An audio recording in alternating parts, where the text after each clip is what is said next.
yang kami hormati dan kami cintai karena Allah Subhanahu wa taala.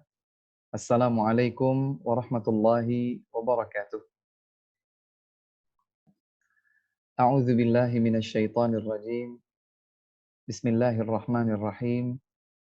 Alhamdulillahi haqqa hamdi.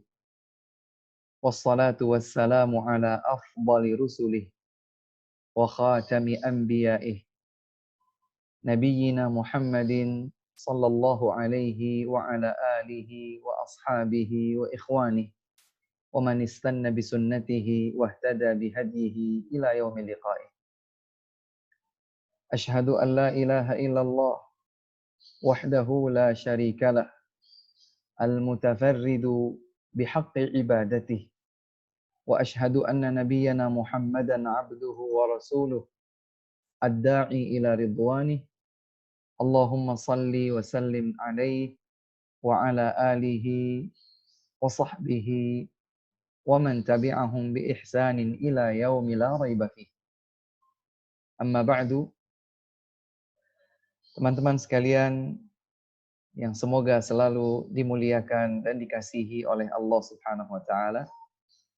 Ahlan wa sahlan, marhaban bikum. Dengan penuh sukacita, alhamdulillah kita sambut kebersamaan kita kembali di salah satu di antara majelis-majelis yang semoga dilimpahkan keberkahan oleh Allah Subhanahu wa taala. Allahumma amin. Salawat serta salam semoga senantiasa tersampaikan kepada Rasul mulia, Nabi yang kita cintai bersama, Nabi Muhammad sallallahu alaihi wa ala alihi wasallam. Untuk keluarga beliau,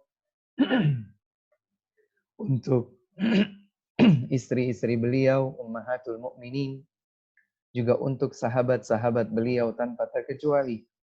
Dan semoga kita pun diberikan yang sama sebagai umat Rasulullah sallallahu alaihi wasallam yang selalu berupaya berpegang teguh di atas tuntunan sunnah dan ajaran keteladanan beliau hingga akhir zaman nanti. Teman-teman sekalian yang dimuliakan Allah Subhanahu wa taala, subhanallah, ini tidak terasa ya. Kita mengawali kebersamaan kita di tanggal 1 Ramadan. Ternyata kita sudah berada di tanggal 24 Ramadan. Subhanallah. Waktu berlalu begitu cepat. Kami jadi teringat perkataan Al-Hasanul Basri rahimahullah yang diriwayatkan oleh Imam Abu Nuaim Al-Asbahani dalam kitabnya Hilyatul Awliya. Beliau berkata, "Ya ibna Adam, innama anta ayyam, fa idza dhahaba yaumuk, dhahaba ba'duk." Rasulullah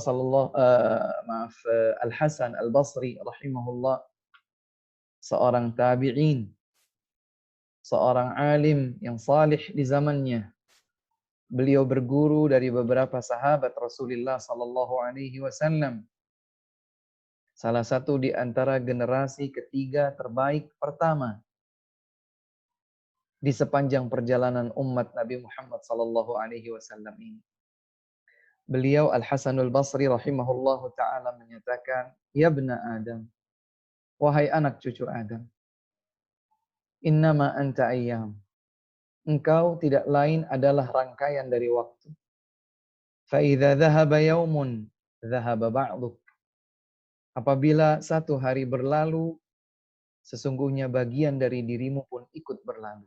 Subhanallah. 24 hari kebersamaan kita di dalam bulan Ramadan yang mulia ini. Pada setiap hari Jumat dan hari Ahad, kita berkumpul bersama-sama di majlis yang mulia ini, mengkaji ayat-ayat Allah Subhanahu wa taala, mempelajari hadis-hadis Nabi Muhammad sallallahu alaihi wasallam. Dan semuanya seputar akhlak.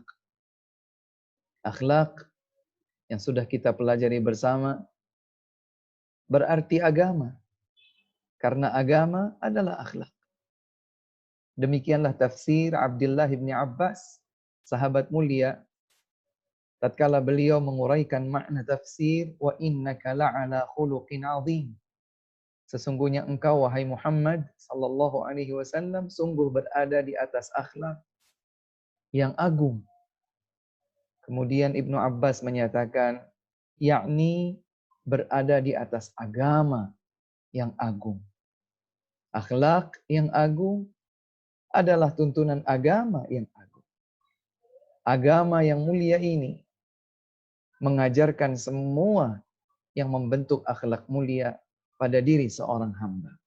Oleh sebab itu Nabi Muhammad sallallahu alaihi wasallam dalam hadis yang diriwayatkan oleh Al-Bukhari dalam kitab Al-Adabul Mufrad, "Innama bu'ithtu liutammima makarimal akhlak." Sesungguhnya aku diutus untuk menyempurnakan akhlak-akhlak yang mulia. Dikatakan menyempurnakan karena dahulu di zaman jahiliyah bangsa Arab,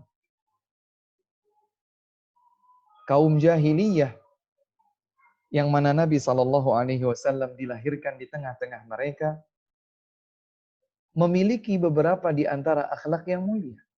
Tidak kemudian jahiliyah artinya mereka bejat sama sekali, mereka tidak memiliki akhlak mulia sama sekali. Tidak. Ada di antara akhlak mulia yang mereka miliki. Di antaranya adalah mereka menjunjung tinggi kejujuran. Artinya mereka sangat memuliakan siapa saja yang jujur. Dan mereka sangat menganggap aib yang besar pada seseorang yang terbukti berdusta. Di antara akhlak mulia yang masih dijalankan oleh kaum jahiliyah adalah ikramud dhaif, memuliakan tamu. Bangsa Arab termasuk kaum jahiliyah, kaum Quraisy di kota Mekah, mereka sangat memuliakan tamu. Begitu banyak kisah-kisah diriwayatkan bagaimanakah mereka kaum jahiliyah memuliakan tamu. Dan akhlak-akhlak mulia lainnya, meski tidak banyak tapi masih ada, bukan hilang sama sekali dari mereka.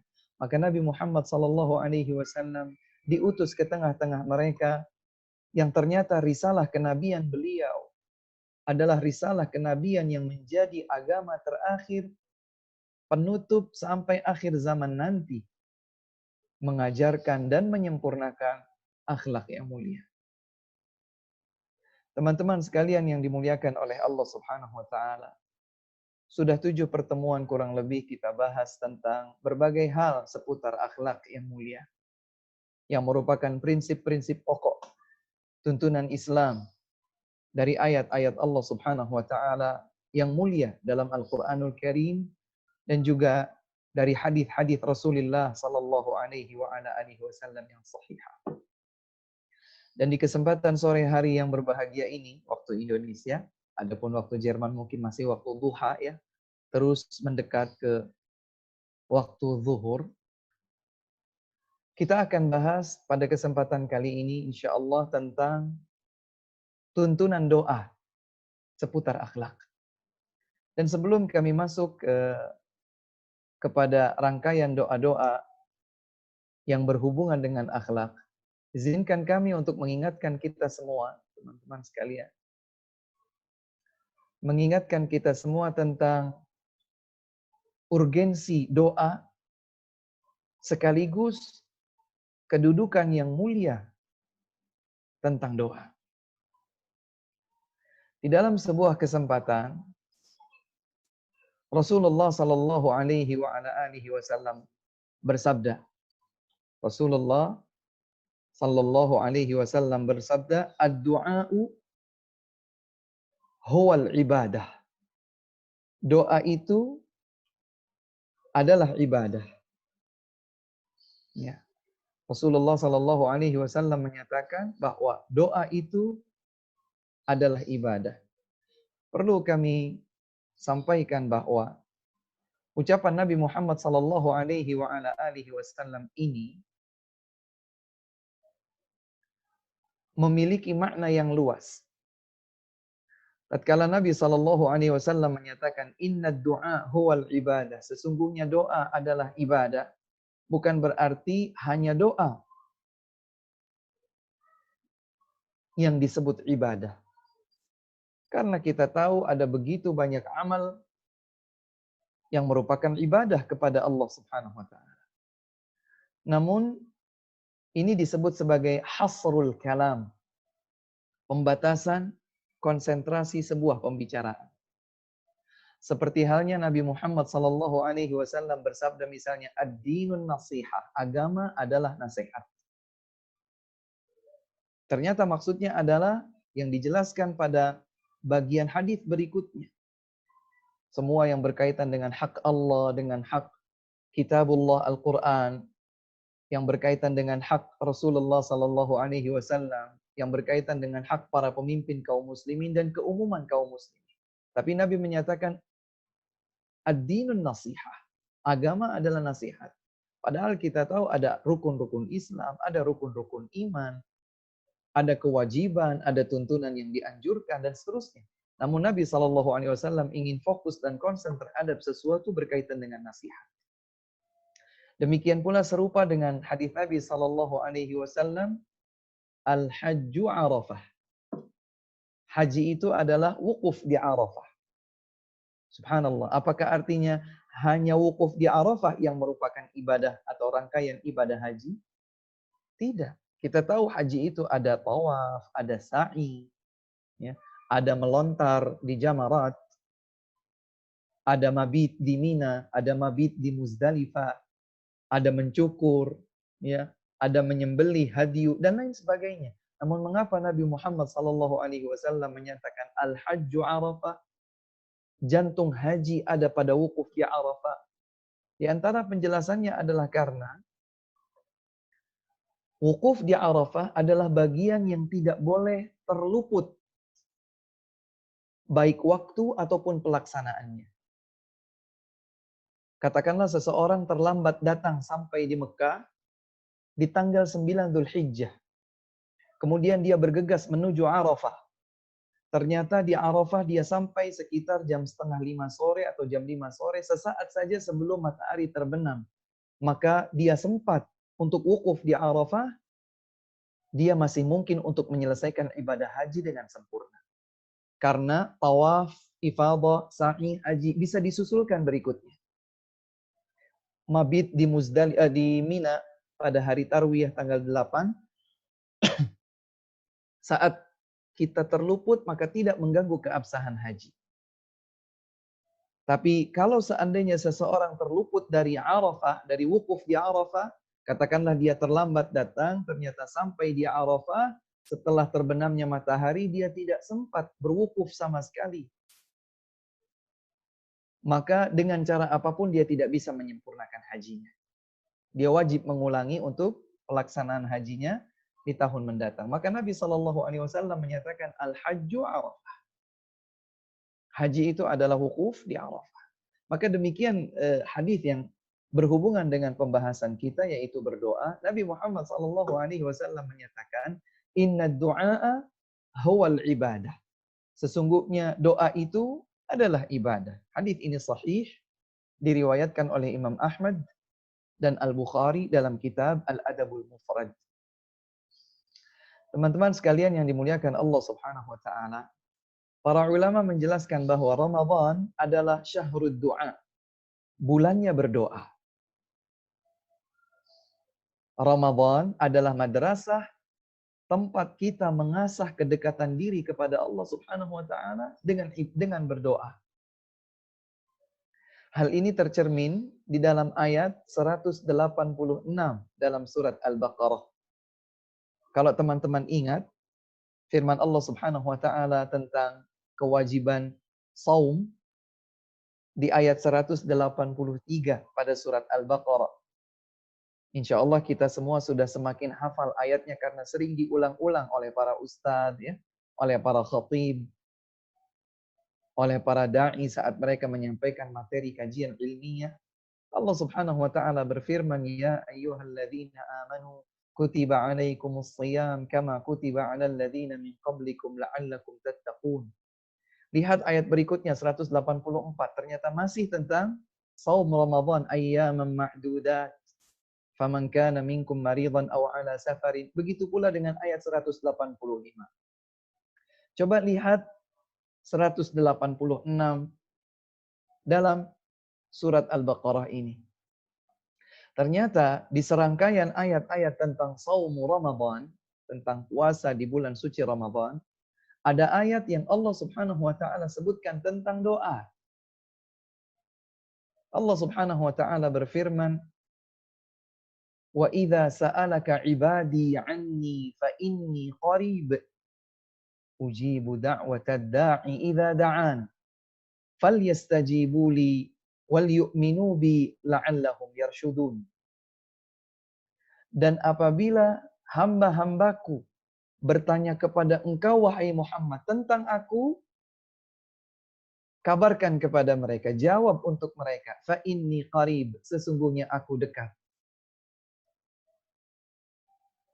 Ini adalah firman Allah Subhanahu wa taala yang menyatakan bahwa Allah Subhanahu wa taala dekat dengan hamba-hambanya. Selanjutnya Allah Subhanahu wa taala menegaskan tentang bukti kedekatannya dengan hamba-hambanya. Ujibu da'watad da'i idza da'an. Salah satu bukti kedekatan Allah Subhanahu wa taala dengan hamba-hambanya adalah tatkala hamba-hambanya berdoa, Allah Subhanahu wa taala mengabulkannya. Ujibu, aku kabulkan da'watad da'i, doa seseorang yang berdoa idza da'an, apabila ia meminta kepadaku. Falyastajibu li wal yu'minu bi la'allahum yarshudun. Hendaklah hamba-hambaku memenuhi panggilanku, beriman kepadaku, semoga mereka mendapatkan petunjuk yang lurus. Teman-teman sekalian, saudara-saudariku yang kami cintai karena Allah Subhanahu wa taala. Para ulama menegaskan bahwa disebutkannya ayat tentang jaminan dikabulkannya doa pada akhir bagian dari rangkaian ayat-ayat tentang saum Ramadan menunjukkan bahwa Ramadan mengajarkan kita untuk semakin mendekatkan diri kepada Allah Subhanahu wa taala dengan doa. Mendekatkan diri kepada Allah Subhanahu wa taala dengan berdoa. Dan ternyata hal ini lebih menjadi jelas, tegas tatkala kita mengetahui beberapa hadis yang sahih dari Nabi Muhammad sallallahu alaihi wasallam. Boleh dicatat atau setidaknya terlebih dahulu disimpan dalam memori kita masing-masing. Rasulullah sallallahu alaihi wasallam bersabda dalam beberapa jalur riwayat hadis, dan kedua-duanya atau jalur-jalur tersebut sahih, valid. Saya sebutkan dua di antaranya, yaitu hadis yang sahih diriwayatkan oleh Al-Imam Ibnu Majah, ya, dari sahabat Abu Hurairah radhiyallahu taala anhu, dan hadis ini dinilai sahih oleh para ahli hadis. Beliau Rasulullah sallallahu alaihi wasallam bersabda, "Thalathun la turaddu da'watuhum." Ada 3 orang yang doanya tidak tertolak. Subhanallah. Ada 3 orang yang doanya tidak tertolak. Siapakah mereka? Rasulullah sallallahu alaihi wasallam menyatakan, yang pertama adalah al-musafir. Seorang yang bersafar, bepergian jauh. Maka dia doanya tidak tertolak alias terkabul. Yang kedua, as-shaimu hatta yuftir. Seorang yang berpuasa sampai dia berbuka. Jadi di sepanjang waktu berpuasanya, dia memiliki peluang doa-doanya dikabulkan oleh Allah Subhanahu wa taala. Kemudian yang ketiga, da'watul mazlum. Doa seseorang yang teraniaya, terzalimi. 3 orang ini doanya tidak ditolak oleh Allah Subhanahu wa taala. Tentu saja bila tidak terdapat penghalang-penghalang doa. Penghalang-penghalang dikabulkannya doa. Nah, ini pembahasan tersendiri yang membutuhkan sesi khusus. Namun, janji Allah Subhanahu wa taala tadi dalam ayat 186 surat Al-Baqarah bahwa Allah Subhanahu wa taala ujibu da'watad da'i idza da'an. Allah Subhanahu wa taala akan mengabulkan siapa saja yang berdoa kepadanya. Allahu Akbar. Ini garansi dari Allah Subhanahu wa taala bahwa doa-doa hamba yang dipanjatkan kepada Allah dikabulkan. Terlebih saat berpuasa. Sebagaimana Nabi Muhammad sallallahu alaihi wasallam sabdakan tadi. Doa yang tidak ditolak. Yang pertama dari seorang musafir, yang kedua doa seorang yang sedang berpuasa sampai ia berbuka, artinya sepanjang puasanya. Dari mulai terbitnya fajar, seseorang mulai berpuasa sampai terbenamnya matahari, dia berbuka. Maka doa yang dipanjatkannya sepanjang waktu tersebut berpeluang untuk dikabulkan dan tidak ditolak. Dan yang ketiga adalah doa seorang yang teraniaya. Sekali lagi catatan pentingnya adalah ketentuan dan syarat berlaku. Salah satunya adalah tidak ada penghalang-penghalang dikabulkannya doa. Adapun jalur riwayat yang lain yang diriwayatkan oleh Abul Hasan Ibn Marhawai, ya, dan dihasankan oleh Syekh Al-Albani dari Anas bin Malik radhiyallahu taala anhu. Rasulullah sallallahu alaihi wasallam bersabda, "Thalathu da'awatin la turaddu." Ada 3 jenis doa yang tidak ditolak. Da'watul walidi liwaladihi, doa kebaikan orang tua untuk anaknya. Wa da'watus shaimi, doa seorang yang sedang berpuasa. Wa da'watul musafiri, dan doa yang sedang safar. Berarti dari jalur riwayat yang pertama tadi disebutkan 3. Dan jalur yang kedua juga disebutkan 3. Hanya saja di jalur pertama ada penyebutan doa seseorang yang teraniaya, terzalimi. Sementara pada jalur hadis periwayatan yang kedua menyebutkan doa orang tua untuk anaknya. Tapi fokus kita adalah bahwa salah satu di antara doa-doa yang tidak ditolak oleh Allah Subhanahu wa taala adalah doa yang sedang berpuasa. Doa seorang hamba yang sedang berpuasa. Teman-teman sekalian yang dimuliakan oleh Allah Subhanahu wa taala, maka pada dasarnya hukum asalnya setiap doa itu dikabulkan berdasarkan firman Allah Subhanahu wa taala pada ayat 186 surat Al-Baqarah tadi. Demikian pula firman Allah Subhanahu wa taala yang disebutkan dalam surat Ghafir. Dalam surat Ghafir atau dalam penyebutan yang lain adalah surat Al-Mu'min. Surat yang sama dengan nama yang berbeda. Disebutkan surat Ghafir dan disebutkan juga bahwa surat tersebut bernama surat Al-Mu'min. Nanti dilihat pada ayat ke-60 pada surat tersebut. Allah Subhanahu wa taala berfirman di ayat 60 pada surat Ghafir atau surat Al-Mu'min, "Wa qala rabbukum ud'uni astajib lakum. Innal ladzina yastakbiruna an ibadati sayadkhuluna jahannama dakhirin." Dan Rabb kalian berfirman, "Berdoalah kalian kepadaku, niscaya aku akan kabulkan." Sesungguhnya orang-orang yang sombong berdoa kepadaku, mereka akan masuk ke dalam neraka jahanam dalam keadaan hina. Ayat ini menguatkan ayat 186 surat Al-Baqarah bahwa Allah Subhanahu wa taala pada dasarnya mengabulkan doa seorang hamba. Sekali lagi selama tidak ada penghalang dikabulkannya doa tersebut. Sebagaimana Rasulullah sallallahu alaihi wasallam juga bersabda, "Innallaha hayyun karim, yastahi idza rafa'a al-'abdu yadayhi ila as-sama' an yaruddahuma sifran khaibatain." Kata Nabi Muhammad sallallahu alaihi wasallam, Allah Subhanahu wa taala itu maha hidup dan maha mulia. Allah Subhanahu wa taala malu apabila mendapatkan seorang hamba mengangkat kedua tangannya berdoa kepada Allah, kemudian kedua tangan tersebut diturunkannya kembali sebelum Allah Subhanahu wa taala mengabulkan doa tersebut. Allahu Akbar.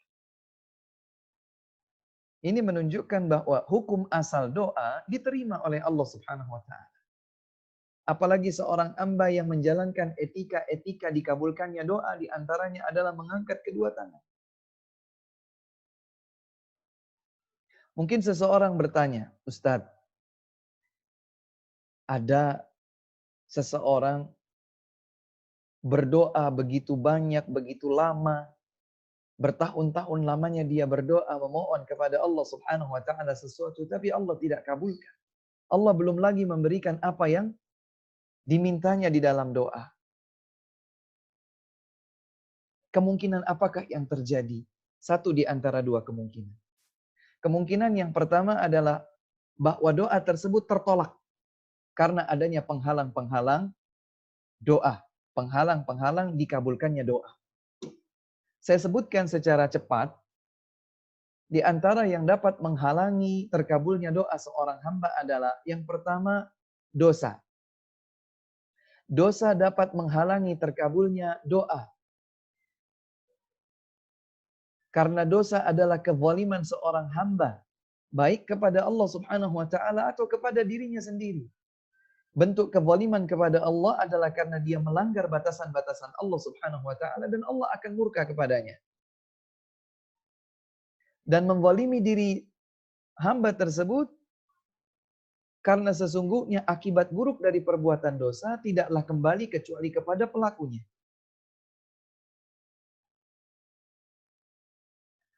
Kemudian yang kedua yang dapat menghalangi terkabulnya doa adalah makanan yang haram, minuman yang haram, pakaian yang haram.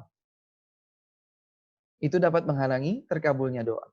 Yang ketiga adalah prasangka yang buruk kepada Allah, dia tidak yakin bahwa Allah Subhanahu wa taala Maha mampu mengabulkan doa.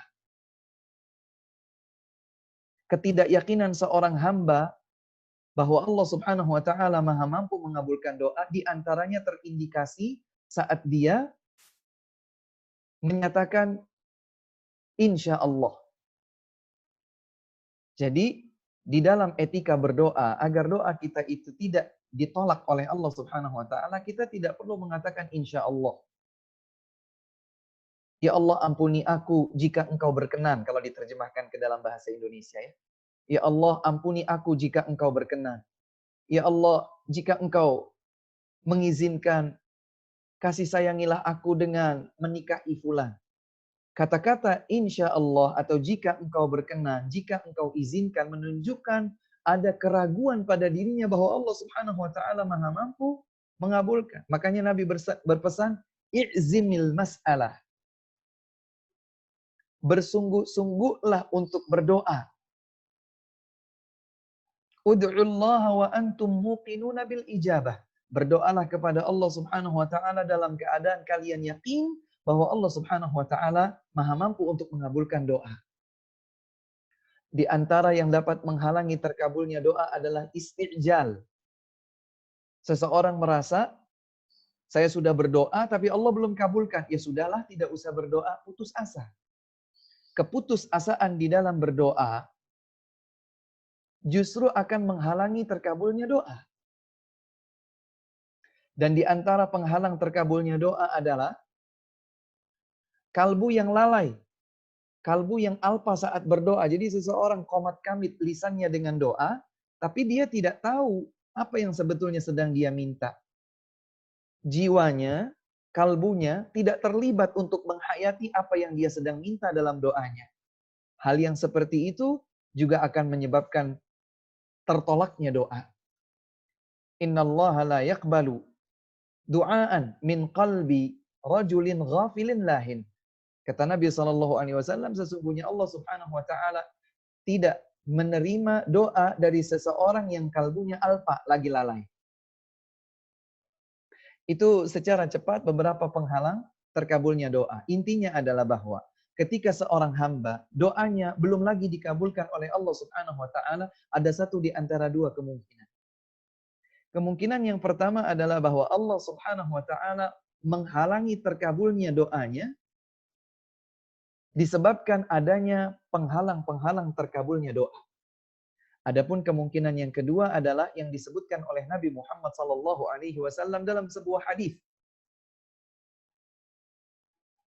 Diriwayatkan oleh Imam Ahmad dan juga Imam Al-Bukhari dalam kitab Al-Adabul Mufrad dengan sanad yang sahih dari sahabat Abu Sa'id Al-Khudri radhiyallahu taala anhu. Rasulullah sallallahu alaihi wasallam bersabda, ini adalah kemungkinan lain seorang hamba mengira bahwa doanya kok tidak dikabulkan. Hadis ini menjawab pertanyaan tersebut. Nabi bersabda, "Ma min muslimin yad'u bi da'watin laisa fiha ithmun wala qati'atu rahimin illa a'tahu Allahu biha ihda thalath." Tidaklah seorang muslim berdoa dengan satu doa. Doa tersebut bukan doa minta dosa. Doa tersebut bukan doa permohonan diputusnya tali silaturrahim. Ustadz, apa ada doa seseorang meminta dosa? Ada, teman-teman. Sebagian orang berdoa subhanallah meminta dosa. Ada seseorang berkata, ini karena kalbunya sudah dikuasai oleh syaitan. Dia berdoa, ya Allah mudahkanlah aku untuk berzina malam ini. Na'udzubillahi min dzalik. Atau seseorang berkata, ya Allah saya sudah lama sekali berjudi, saya tidak pernah menang judi. Saya berdoa kepadamu ya Allah, menangkan saya dalam judi malam ini. Kemudian dia berjudi, bismillah. Allah subhanahu wa ta'ala tidak akan kabulkan doanya tersebut. Kalau seandainya dia ternyata jadi berzina dengan mudah, menang dalam judi, maka itu bukan berarti Allah mengabulkan doanya, tetapi terjadi istidraj. Allah subhanahu wa ta'ala justru akan membalik kondisi hamba tersebut dan mengulurnya di dalam dosa serta kemaksiatan. Wal'iyadzubillah wa na'udzubillah min dzalik. Maka selama seorang muslim berdoa, doanya bukan minta dosa, doanya bukan minta diputusnya tali silaturrahim, maka Allah subhanahu wa ta'ala akan mengabulkan doanya dengan satu di antara tiga bentuk. Apa tiga bentuk tersebut? Yang pertama, imma an tu'ajjala lahu da'watuh. Boleh jadi Allah subhanahu wa ta'ala menyegerakan dikabulkannya doa itu. Ya Allah, saya kehilangan kunci ya Allah. Saya butuh kunci saat ini. Di mana? Dia cari kunci ya Allah. Mudahkan saya untuk dapatkan kunci mobil saya, kunci motor saya, kunci lemari saya. Misalnya. Subhanallah ternyata terselip di bawah lemari. Alhamdulillah. Allah segerakan terkabulnya doa setelah ia memanjatkan permintaan kepada Allah subhanahu wa ta'ala. Ini kemungkinan yang pertama. Kemungkinan yang kedua adalah wa imma an yaddakhiraha lahu fil akhirah. Allah subhanahu wa ta'ala menyimpan doanya sebagai tabungan di akhirat. Artinya dia tidak dapatkan di dunia. Dia minta A, ternyata A itu tidak Allah subhanahu wa ta'ala berikan baginya di dunia. Tapi Allah jadikan doanya meminta A sebagai tabungan di akhirat. Dan Allah subhanahu wa ta'ala maha tahu apa yang masing-masing kita butuhkan nanti di akhirat. Justru karena sayang Allah kepada hamba tersebut, Allah tidak berikan kebaikan doanya di dunia, tapi Allah tahan di akhirat karena Allah ingin memberikan kebaikan yang lebih kepada hamba tersebut nanti di kehidupan akhirat. Allahu Akbar. Jadi kalau seseorang merasa doanya kok tidak dikabulkan, jangan berprasangka buruk kepada Allah. Berprasangka baiklah, oh mungkin saya tidak dapatkan di dunia, tapi saya akan dapatkan yang lebih baik nanti di akhirat. Berupa tabungan, saldo abadi di sisi Allah subhanahu wa ta'ala. Ini kemungkinan yang kedua. Kemungkinan yang ketiga adalah, wa imma an yusrafa anhu minas su'i mithlaha. Boleh jadi, ketika seorang hamba berdoa, maka Allah subhanahu wa ta'ala memberikan dalam bentuk dia dihindarkan oleh Allah dari keburukan yang senilai dengan doa permintaannya. Ya Allah, ada proyek tender. Kalau saya goal, saya dapat 100 juta. Dia doa, ya Allah 100 juta tender saya. Ya Allah jadikan tender saya berhasil ya Allah. Semoga proyek saya ini berhasil ya Allah 100 juta. Pagi, siang, sore, malam dia berdoa. Pada hari H, dia menanti jawaban keberhasilan tendernya itu, ternyata dia tidak dapat. Jangan berprasangka buruk kepada Allah Subhanahu wa Ta'ala. Karena boleh jadi Allah Subhanahu wa Ta'ala mengabulkan doa permintaannya bukan dengan sesuai yang dia minta, akan tetapi Allah Subhanahu wa Ta'ala menyelamatkannya dari satu petaka, dari satu keburukan yang senilai dengan yang dia minta. Sebagai contoh saja, ternyata dia sebetulnya diselamatkan oleh Allah dari kecelakaan yang kalau kecelakaan itu terjadi, maka dia akan masuk rumah sakit, patah tangan, patah tulang, luka ini, luka itu, berobatnya lebih kurang adalah senilai 100 juta seperti kalau tendernya itu berhasil dia dapatkan. Subhanallah. Kira-kira mana yang menjadi pilihan kita? Kalau kita dihadapkan dengan dua pilihan. Dapat tender 100 juta, dapat 100 juta itu kita pegang, tapi kemudian setelah itu kita mengalami kecelakaan dan 100 juta itu akan habis untuk kita berobat. Atau tender itu tidak kita dapatkan, tapi kita diselamatkan dari harus berobat di rumah sakit dengan biaya lebih kurang 100 juta. Subhanallah. Maka Allah Subhanahu wa Ta'ala berfirman, "Asa an takrahu syai'aw wa huwa khairul lakum, wa asa an tuhibbu syai'aw wa huwa syarrul lakum. Wallahu ya'lamu wa antum la ta'lamun." Boleh jadi kalian mencintai sesuatu, padahal itu buruk bagi kalian. Boleh jadi kalian benci sesuatu, padahal itulah yang terbaik bagi kalian. Allah yang Maha Tahu, kalian tidak mengetahui. Subhanallah. Maka kembali kepada pembahasannya tadi. Jika seseorang berdoa kepada Allah Subhanahu wa Ta'ala, ya, dan dia merasakan bahwa doanya itu belum terkabulkan, jangan berprasangka buruk kepada Allah, jangan buru-buru berputus asa dan berhenti dari berdoa. Karena boleh jadi doa-doa tersebut tersimpan di sisi Allah Subhanahu wa Ta'ala sebagai tabungan nanti di kehidupan akhirat, atau Allah Subhanahu wa Ta'ala sesungguhnya sedang menyelamatkan kita dari musibah, petaka, bencana yang senilai dengan permintaan kita dalam doa. Kesimpulannya teman-teman sekalian, di bulan yang mulia ini silahkan perbanyak doa. Karena Ramadan adalah bulan berdoa. Allah Subhanahu wa Ta'ala telah menjamin dikabulkannya doa. Oleh sebab itu, hendaklah kita banyak berdoa. Terlebih yang akan kita minta di dalam doa kita adalah anugerah yang sangat luar biasa, yaitu akhlak yang mulia, yang dapat memasukkan kita ke dalam surga dan akan meninggikan derajat kita di dunia sebelum kelak ditinggikan derajat kita di akhirat. Baik, teman-teman sekalian yang dimuliakan oleh Allah Subhanahu wa Ta'ala, di antara sekian banyak doa yang diajarkan baik di dalam tuntunan Al-Qur'an ataupun di dalam hadis-hadis Nabi Muhammad sallallahu alaihi wasallam seputar akhlak yang mulia sangat banyak, sangat banyak. Dan kalau dibuat klasifikasi besar, klasifikasi umum, maka di antara doa-doa yang diajarkan dalam Al-Qur'an dan Al-Hadis tersebut ada doa-doa yang bersifat umum, akhlak mulia bersifat umum. Dan ada pula akhlak-akhlak yang khusus. Baik akhlak baik, akhlak mulia untuk kita minta, ataupun akhlak buruk untuk kita berlindung diri darinya. Jadi ada doa berisi permohonan kepada Allah Subhanahu wa Ta'ala bersifat umum, minta akhlak yang mulia, berlindung diri dari akhlak yang buruk. Dan ada juga ayat atau hadis yang sahih berisi tuntunan kita untuk berdoa spesifik. Minta A atau minta B berupa akhlak mulia, berlindung dari A, berlindung dari B sebagai akhlak yang buruk. Dan sebagaimana tadi dihimbau di awal, ya, kalau teman-teman sudah menyiapkan catatannya, maka semoga di waktu singkat ini kami bisa menyebutkan beberapa di antaranya. Sekali lagi, doa-doa sangat banyak.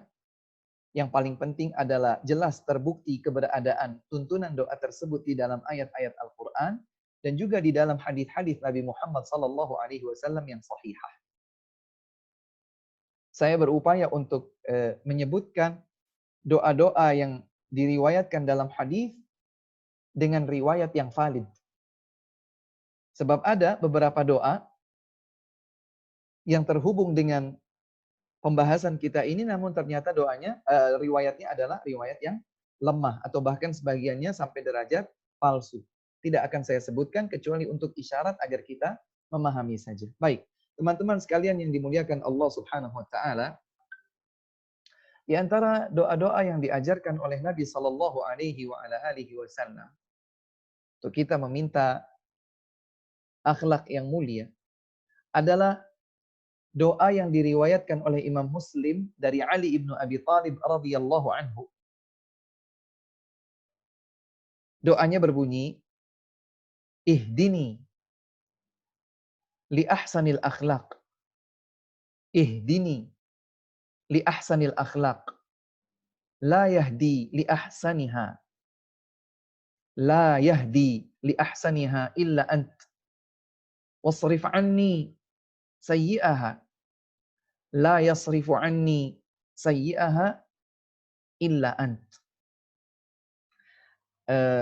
Karena keterbatasan waktu, saya usulkan nanti insya Allah secara bertahap, saya akan coba kirimkan teks doanya sekaligus artinya.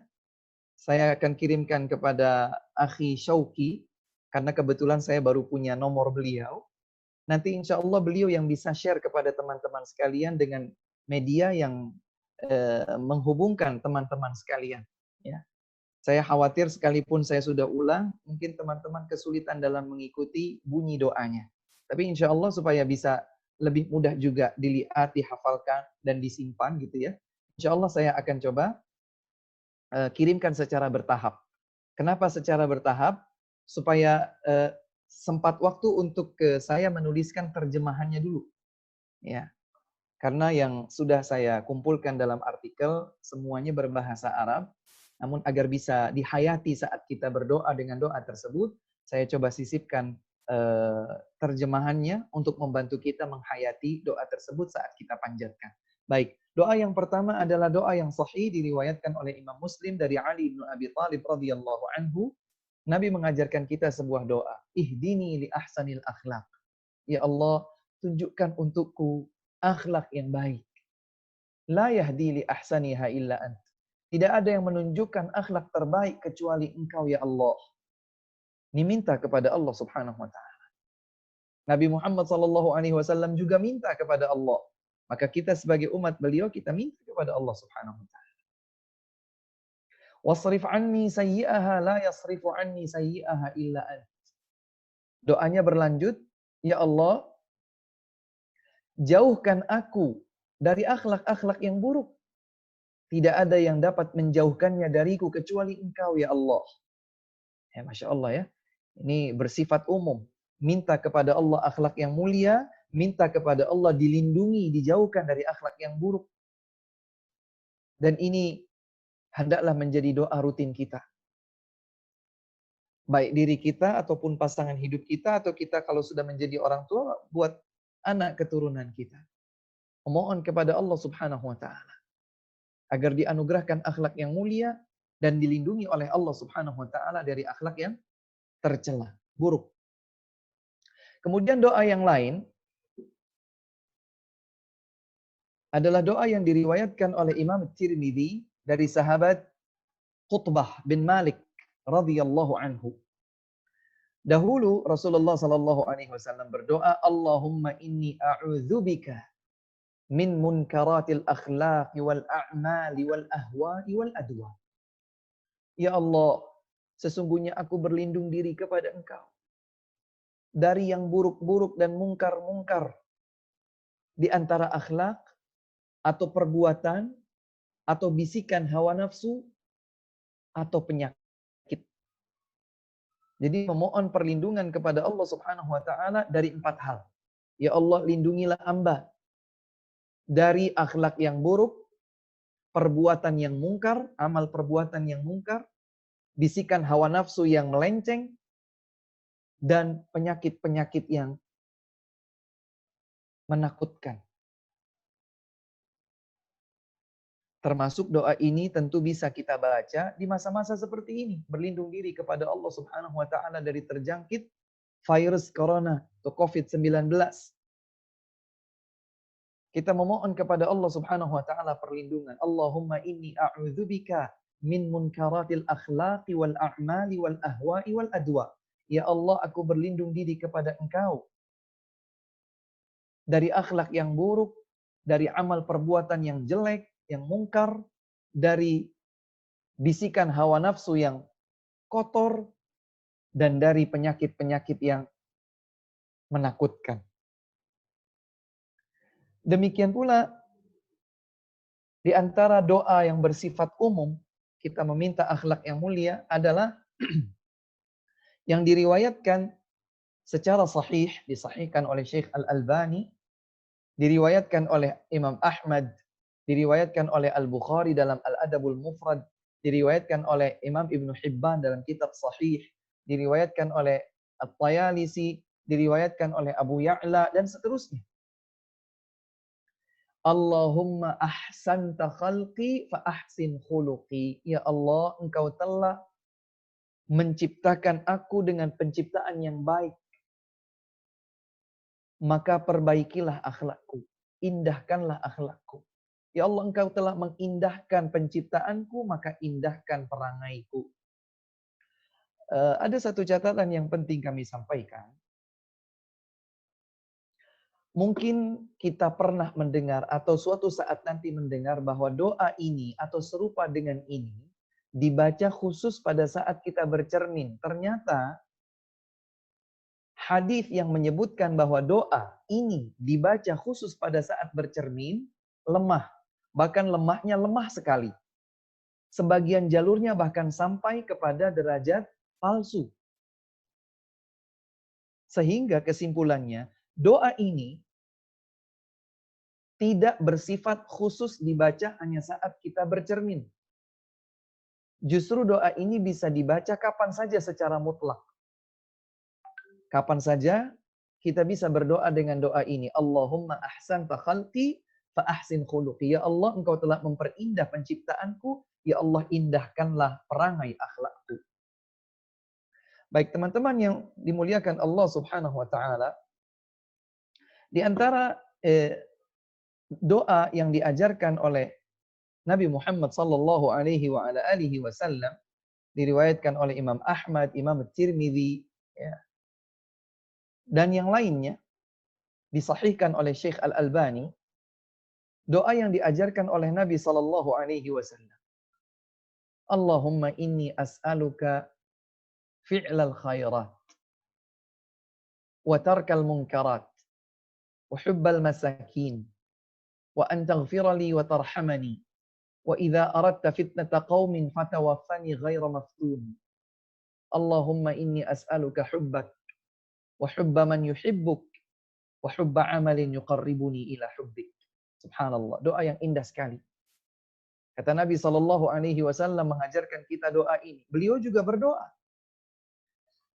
Doanya berbunyi, Allahumma inni as'aluka fi'lal khairat. Ya Allah, aku memohon kepada Engkau melakukan semua kebaikan. Semua yang baik, amal perbuatan, tutur kata, perangai, akhlak, minta yang baik-baik, dimudahkan oleh Allah dengan taufiknya agar bisa kita lakukan. Allahumma inni as'aluka fi'lal khairat. Ya Allah, aku memohon kepada Engkau bisa melakukan semua perbuatan yang baik. Wa tarkal munkarat. Ya Allah, aku memohon kepada Engkau bisa meninggalkan semua kemungkaran yang buruk-buruk. Ucapan yang buruk, tutur kata yang buruk, amal perbuatan yang buruk, perangai, akhlak yang buruk. Aku memohon kepada Engkau, ya Allah, jadikan aku bisa meninggalkan yang buruk-buruk itu. Wa hubbal masakin. Ya Allah, aku memohon kepada Engkau bisa mencintai kaum miskin. Cinta. Bukan sekedar bisa menyantuni, tapi minta kepada Allah. Ini ajaran Nabi SAW. Minta kepada Allah agar kita bisa mencintai kaum miskin. Para ulama menjelaskan di antara hikmahnya adalah kalau kita bisa mencintai kaum fakir miskin, maka kecintaan kita itu adalah kecintaan yang tulus karena Allah. Karena kita tidak punya tendensi apa-apa kalau cinta kepada seorang fakir miskin. Berbeda kalau kita cinta kepada seorang yang kaya, seorang yang berpangkat berkedudukan tinggi, seorang dengan status sosial yang terpandang misalnya. maka kedekatan kita, cinta kita kepada dia, kecenderungan kita kepadanya, rentan untuk disisipi di dalam hati, bisikan-bisikan ingin kepentingan-kepentingan tertentu. Ingin dilancarkan urusannya karena teman kita yang kita dekati itu memiliki akses, atau bisa kecipratan kekayaannya, atau ini atau itu, masih ada kemungkinan tendensi. Berbeda kalau kita cinta kepada seorang fakir miskin. Apa yang diharapkan darinya? Maka Nabi SAW mengajarkan kita doa yang bunyinya, wa hubbal masakin, ya Allah, aku memohon kepada engkau untuk bisa mencintai kaum miskin. Wa antaghfirali wa tarhamani, ya Allah, aku mohon kepada engkau, engkau mengampuni dosa-dosaku dan menyayangiku. Wa idza aradta fitnata qaumin fatawaffani ghaira maftun, ya Allah, aku memohon kepada engkau, jika engkau hendak mengazab satu kaum sementara aku berada di tengah-tengah mereka, ya Allah, wafatkan aku terlebih dahulu, tidak termasuk yang terkena azab. Subhanallah, ini dalam sekali.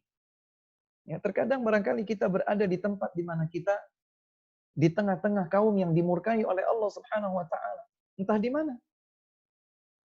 Entah dalam lingkup yang kecil atau mungkin dalam lingkup yang besar. Maka di antara yang diajarkan oleh Nabi Muhammad SAW dalam doanya, wa idza aradta fitnata qaumin fatawaffani ghaira maftun. Ya Allah, jika engkau hendak mengazab satu kaum sementara aku berada di tengah-tengahnya, maka wafatkan aku terlebih dahulu agar aku tidak terkena azab tersebut. Subhanallah. Wa as'aluka hubbak. Ya Allah, aku memohon kepada engkau cintamu. Aku memohon kepada engkau cintamu, ya Allah. Cintailah aku, ya Allah. Wa hubba man yuhibbuk. Ya Allah, anugerahkan kepadaku kecintaan hamba-hamba yang mencintaimu. Jadi ada di antara hamba-hamba Allah Subhanahu wa taala yang memiliki kecintaan mendalam kepada Allah. Aku ingin bisa mencintai dan dicintai oleh orang-orang seperti itu. Ya Allah, jadikan mereka cinta kepadaku, aku cinta kepada mereka karena mereka memiliki cinta yang mendalam kepada Engkau. Wa hubba amalin yuqarribuni ila hubbik. Ya Allah, jadikan aku mencintai amal-amal, ibadah-ibadah yang dapat mendekatkanku kepada cintamu. Minta kepada Allah Subhanahu wa taala untuk bisa mencintai amal-amal kesalihan yang dengan melakukan amal kesalihan tersebut kita dapat semakin lebih dekat dengan cinta Allah Subhanahu wa taala. Doa yang luar biasa. Doa yang luar biasa. Satu kali doa seakan kita sapu jagat. Jadi sebetulnya kalau ada, terutama di Jawa ya, kebetulan kami tinggal di Jawa, orang Jawa menyebutnya doa sapu jagat. Rabbana atina fid dunya hasanah wa fil akhirati hasanah wa qina adzabannar. Ya Allah, kami mohon kepada Engkau kebaikan di dunia, kebaikan di akhirat, dan dilindungi oleh Engkau dari siksa api neraka. Ini disebut doa sapu jagat. Artinya tidak tersisa kebaikan pun kecuali dia minta. Demikian pula doa yang tadi disebutkan. Minta semua kebaikan, minta meninggalkan semua keburukan, minta untuk bisa mencintai kaum miskin. Dan seterusnya yang disebutkan di dalam doa ini. Baik, teman-teman sekalian yang dimuliakan Allah Subhanahu wa taala. Selanjutnya di antara doa ya yang diajarkan kepada kita adalah doa yang biasa kita baca di pagi dan petang. Di pagi dan petang hari. Di pagi hari itu artinya setelah sholat subuh sampai terbitnya matahari. Kalau subuh itu kan terbitnya fajar. Sampai terbitnya matahari, maka ada peluang kita membaca zikir dan doa sebagaimana dituntunkan oleh Nabi Muhammad sallallahu alaihi wasallam. Dan demikian pula zikir sore, petang. Artinya setelah salat asar sampai terbenamnya matahari. Di antara dalilnya yang menguatkan penentuan waktu itu adalah la ilaha illallah, firman Allah Subhanahu wa taala, qabla tulu'isy syamsi wa qabla ghurubiha. Sebelum terbitnya matahari dan sebelum terbenamnya matahari. Jadi setelah terbitnya fajar sampai terbitnya matahari, tergelincirnya matahari, selepas waktu salat asar sampai terbenamnya matahari.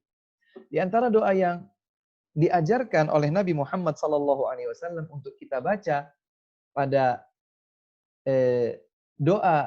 pada zikir pagi dan petang adalah Allahumma inni as'alukal afwa wal afiyata fid dunya wal akhirah.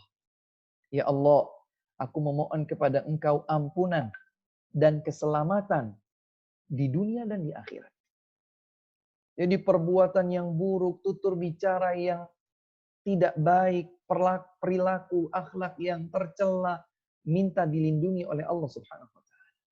Allahumma inni as'aluka al-afwa, ya Allah aku memohon kepada Engkau ampunan, wal afiyata dan keselamatan fid dunya wal akhirah, di dunia dan di akhirat. Allahumma inni as'aluka al-afwa wal afiyata fi dini. Ya Allah aku memohon kepada Engkau ampunan, aku memohon kepada Engkau keselamatan dalam urusan agamaku. Wa dunyaya, urusan duniaku. Wa ahli, bersama keluargaku. Wa mali, dan juga hartaku. Subhanallah. Jadi meminta ampunan kalau ada kelalaian, meminta keselamatan jika ada ancaman ketergelinciran dalam perkara agama, dalam perkara dunia, dalam perkara bersama keluarga, ataupun dalam hal harta. Allahumma astur aurati. Ya Allah tutup aib keburukanku. Wa amin rawati. Berikan rasa aman terhadap kegelisahan dan ketakutan. Allahumma hfazni min baini yadai. Ya Allah jagalah aku dari arah depan. Wa min khalfi, dari arah belakang. Wa an yamini, dari arah kanan. Wa an shimali, dari arah kiri. Wa min fauqi, dan dari arah atas. Wa a'udzu bi'azamatika an uftana min tahti. Dan aku berlindung diri kepada Engkau ya Allah jika aku terbalik, terguncang dari arah bawahku. Subhanallah. Ini juga layak untuk disebut sebagai doa sapu jaga. Minta kebaikan dunia dan akhirat tidak terkecuali ucapan kita, amal perbuatan kita, perilaku dan tindak tanduk akhlak kita. Teman-teman sekalian yang dimuliakan Allah Subhanahu wa taala, adapun doa-doa yang khusus juga banyak. Ya, seperti misalnya meminta perlindungan diri kepada Allah dari malas. Allahumma inni a'udzubika minal kasal. Allahumma inni a'udzubika minal jubn.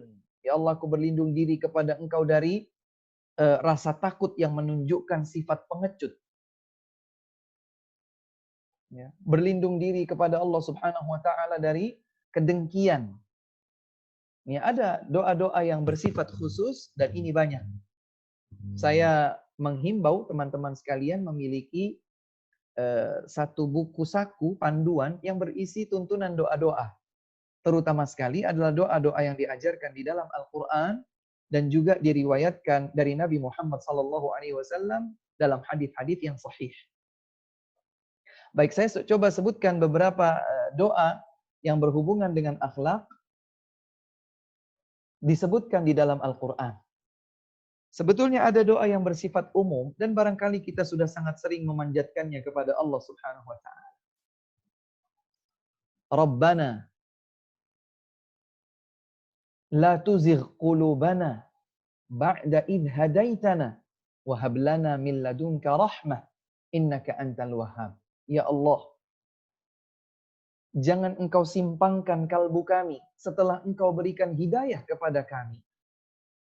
Dan anugerahkan untuk kami rahmah dari sisimu. Sesungguhnya Engkau Maha Pemberi. Demikian pula doa, Rabbana hablana min azwajina wa dzurriyyatina qurrata a'yun waj'alna lil muttaqina imama. Ini juga meluas mencakup termasuk akhlak yang mulia. Ya Allah, anugerahkan kepada kami pasangan hidup dan anak keturunan yang dapat menyejukkan pandangan mata kami. Yang dapat meneduhkan jiwa kalbu kami.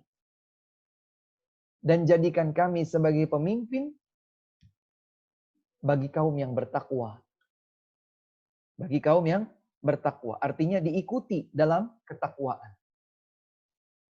Dan Di antara makna waja'alna lil muttaqina imama adalah bukan meminta kepemimpinan yang artinya menjadi seorang penguasa misalnya, bukan, tetapi lebih kepada menjadi yang dicontoh dalam ketakwaan.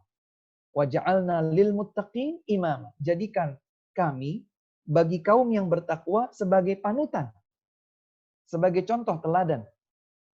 Itu makna waja'alna lil muttaqina imama.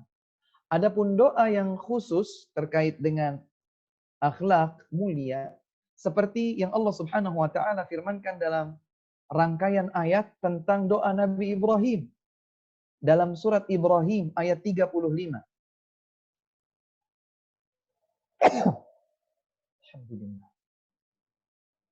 Allah Subhanahu wa taala berfirman dalam surat Ibrahim ayat 35, "Wa idz qala Ibrahimu rabbi ij'al hadzal balada aminan wajnubni wa baniya an na'budal asnam." Dan ingatlah saat Nabi Ibrahim alaihi salam berdoa, "Ya Allah, Rabbku, jadikan negeri ini," beliau berdoa untuk kota Mekah, "jadikan negeri ini sebagai negeri yang aman." Dan subhanallah, doa Nabi Ibrahim alaihi salam pasti terkabulkan oleh Allah Subhanahu wa taala. Wajnubni wa baniya an na'budal asnam. Dan jauhkan aku juga anak keturunanku dari kesyirikan menyembah berhala, menyembah selain Allah Subhanahu wa taala. Ini doa spesifik meminta akhlak keselamatan dari syirik. Keselamatan dari perbuatan syirik. Memohon kepada Allah Subhanahu wa taala akhlak mulia kepada Allah, yaitu bertauhid. Wajnubni wa baniya an na'budal asnam. Ya Allah, jauhkan kami dan anak keturunanku dari menyembah selain Allah, baik patung berhala atau yang lain. Demikian pula masih dalam keteladanan doa Nabi Ibrahim alaihi salam dalam surat Ibrahim ayat ke-40. Allah Subhanahu wa taala mengajarkan, "Rabbi ja'alni muqimas salati wa min dzurriyyati rabbana wa taqabbal du'a." Ya Allah, jadikan aku dan anak keturunanku hamba-hamba yang menegakkan salat. Kalau tadi meminta keselamatan tauhid, steril dari segala bentuk peribadatan kepada selain Allah, menyembah berhala atau yang lain. Maka di ayat berikutnya, di ayat ke-40, Allah Subhanahu wa taala mengabadikan doa Nabi Ibrahim yang sepantasnya kita teladani. Ya Allah, jadikan aku dan anak keturunanku hamba-hamba yang menegakkan salat. Rabbana wa taqabbal du'a. Ini spesifik. Perilaku, akhlak terpuji hamba menjaga salat. Menjaga salat. Dan menjaga salat itu sesuatu yang luar biasa, butuh tantangan dan kesabaran.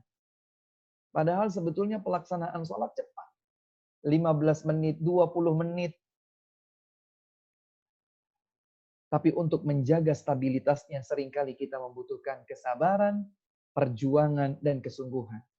Ternyata Nabi Ibrahim alaihi salam telah meminta kepada Allah Subhanahu wa taala untuk diri beliau, juga untuk anak keturunan beliau, dan kita pantas untuk meneladani contoh doa beliau ini, Rabbi ja'alni muqimas salati wa min dzurriyyati Rabbana wa taqabbal du'a.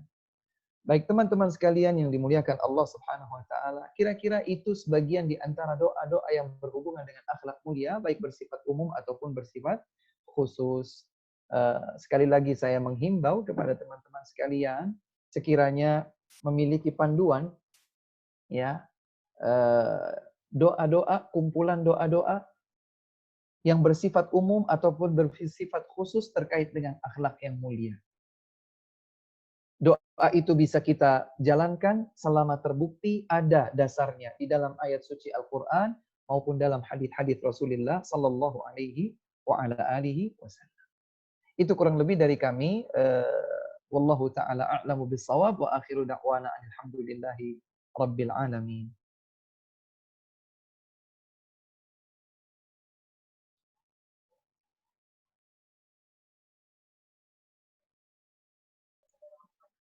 Ya, jazakumullah khairan Ustaz. Wa jazakumullahu khairan. tausiah dari antum. Ini Masya Allah kita belajar banyak sekali doa-doa yang berkaitan dengan akhlak, kemudian dengan ya semoga kelak kita bisa dapat mengamalkannya secara rutin dan juga meresapinya, dan semoga Allah kabulkan kita sehingga berada di antara orang-orang yang memiliki akhlak yang mulia, Ustaz. Amin, amin. Allahumma amin. Ya insya Allah seperti biasa teman-teman, kita akan persilahkan bagi teman-teman yang ingin bertanya secara langsung bisa menggunakan fitur raise hand. Saat ini sudah ada 2 orang Ustaz yang mendaftar ingin bertanya. Kemudian bagi teman-teman yang lain juga bisa menggunakan fitur chat untuk bertanya. Insya Allah nanti pertanyaan akan kami bacakan. Ya, ini Ustadz saat ini akan kita persilahkan terlebih dahulu ya untuk Ukti Resti Indriana untuk mengajukan pertanyaan. Tafadholi. Syukran. Assalamualaikum warahmatullahi wabarakatuh, Ustadz. Waalaikumsalam warahmatullahi wabarakatuh. Semoga Ustadz, keluarga, dan kita semua selalu dilindungi oleh Allah Subhanahu wa Ta'ala, terutama dari bahayanya menyekutukan Allah. Amin. Allahumma amin. Ana izin bertanya, Ana pernah baca kalau misalkan doa itu kita harus apa? Jadi doa itu kita harus kayak baca gitu ya, maksudnya harus kayak mulutnya komat kamit gitu kan. Terus bagaimana dengan orang yang berdoa namun dia tidak melafazkan doanya, tapi kita itu nangis tapi dalam hati tuh kayak kita tuh berdoa gitu, Ustaz. Itu bagaimana dengan doa yang seperti itu? Syukran, jazakallahu khairan wa barakallahu fikum. Wa jazakumullahu khairan wa barakallahu fikum. Masya Allah, pertanyaan yang cukup menarik ya. Benar sekali bahwa perlu dibedakan antara at-talaffuz bidzikri wad du'a wa hadithun nafs. Perlu dibedakan antara melafalkan zikir dan doa dengan sekedar ucapan hati. Lalu mana yang menjadi etika ketika kita berzikir dan berdoa? Yaitu yang digerakkan dengan bibir, meskipun tidak bersuara atau di sebagian waktu kita suarakan. Ya. Maka hukum asal ketika berdoa atau berzikir, meminta kepada Allah Subhanahu wa Ta'ala adalah dengan gerakan bibir dan dengan suara. Kecuali dalam kondisi-kondisi tertentu. Ya, kecuali dalam kondisi-kondisi tertentu. Seperti misalnya ketika kita berada misalnya di toilet.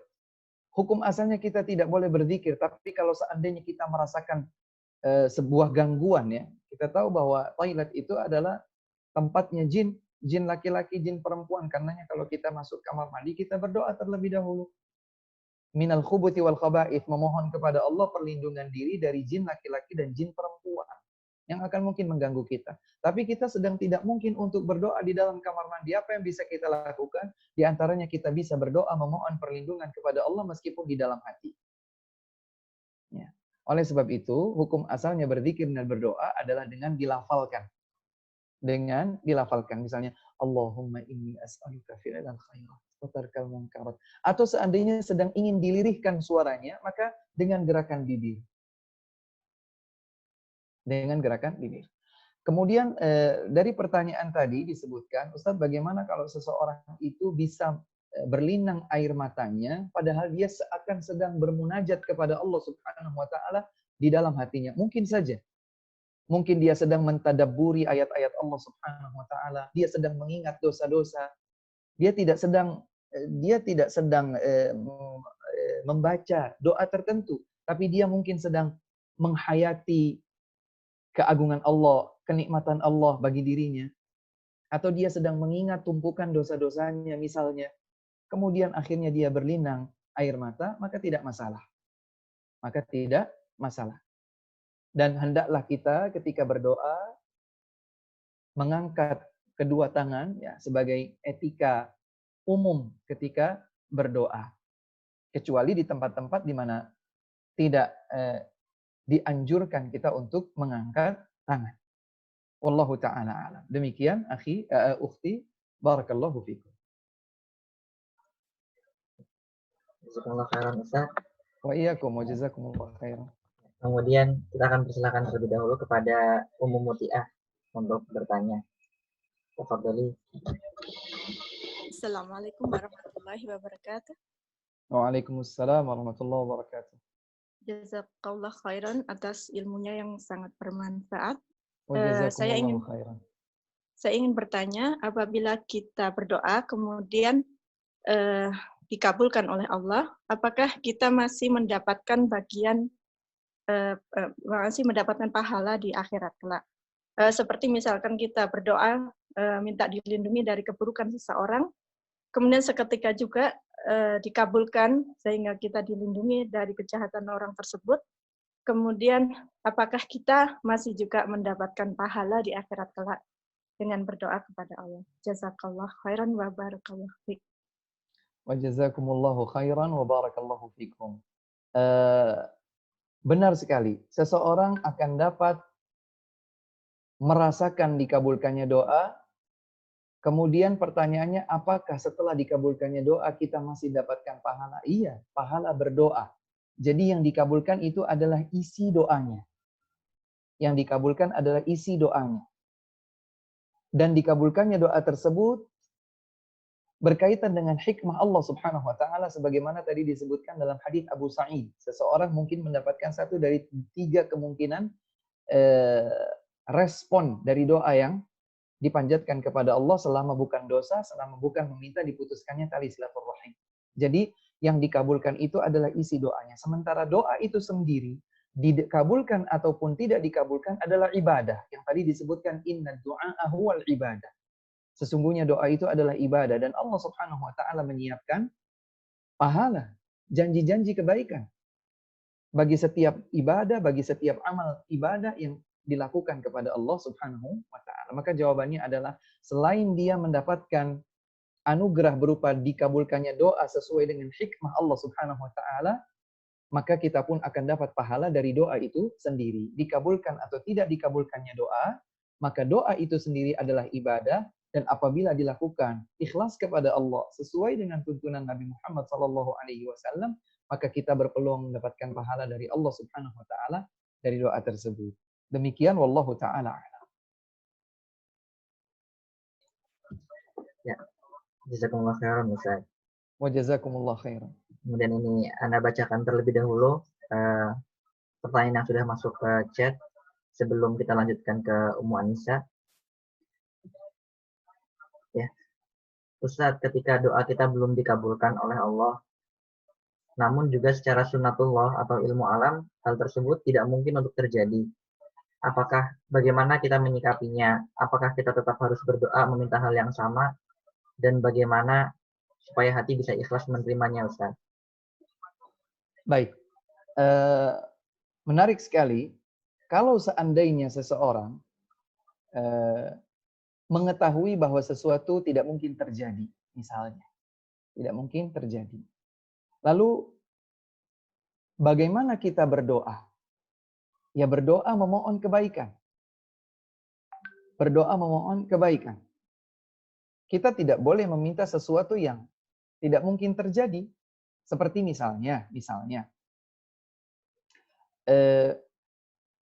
seorang laki-laki misalnya, divonis dia tidak bisa melakukan pembuahan, tidak bisa membuat istrinya hamil, misalnya. Secara kedokteran, medis, dan lain sebagainya sulit. Tetap berdoa, tetap berdoa.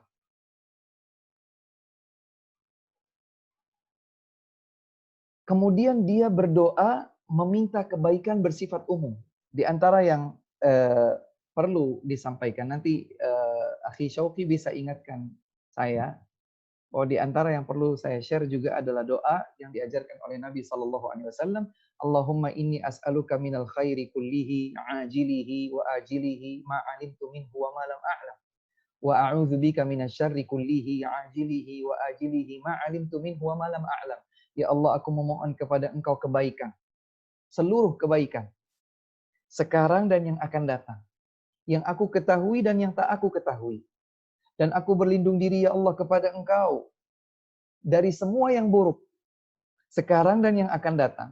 yang aku ketahui dan yang tidak aku ketahui. Ini meminta kebaikan, berlindung diri dari keburukan. Jadi, terkadang kita tidak tahu apakah yang kita minta ini benar atau tidak. Menyelisihi sunnatullah atau tidak. Maka mintalah kepada Allah Subhanahu wa ta'ala dengan doa ini. Memintalah kepada Allah Subhanahu wa ta'ala dengan doa ini.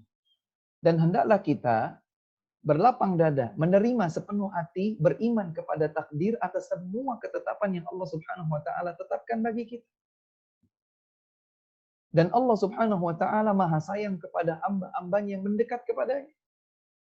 Kalau kita berprasangka baik kepada Allah, Allah akan berikan kebaikan. Dan kalau kita berprasangka buruk kepada Allah, Allah pun akan memberikan keburukan. Sebagaimana hadits qudsi yang sahih, Nabi bersabda, Allah Subhanahu wa ta'ala berfirman, "Ana 'inda dhanni 'abdi bi. Man dhanna khairan falahu, man dhanna syarran falahu." Allah Subhanahu wa ta'ala berfirman dalam hadis qudsi ini, aku akan sebagaimana prasangka hambaku kepadaku. Kalau dia berprasangka kebaikan, maka baginya kebaikan. Namun bila ia berprasangka keburukan kepada Allah, maka baginya keburukan. Berprasangka yang baik kepada Allah Subhanahu wa ta'ala. Diberikan apapun yang merupakan ketetapan Allah Subhanahu wa ta'ala, kita bersabar, ya, dan kita minta kebaikan. Ketika seseorang katakanlah misalnya diuji lumpuh misalnya, atau mengalami kelainan, cacat tubuh atau yang lainnya, berdoalah kepada Allah Subhanahu wa ta'ala meminta yang terbaik. Meminta yang terbaik. Jangan berprasangka buruk kepada Allah Subhanahu wa ta'ala. Yakini bahwa Allah Subhanahu wa ta'ala menghendaki kebaikan pada ketetapannya itu. Dengan demikian akan menjadi mudah bagi kita untuk menghadapi ujian tersebut. Demikian wallahu ta'ala. Kemudian kita akan persilahkan kepada Ummu Anissa untuk bertanya secara langsung. Kecuali Ummu Anissa.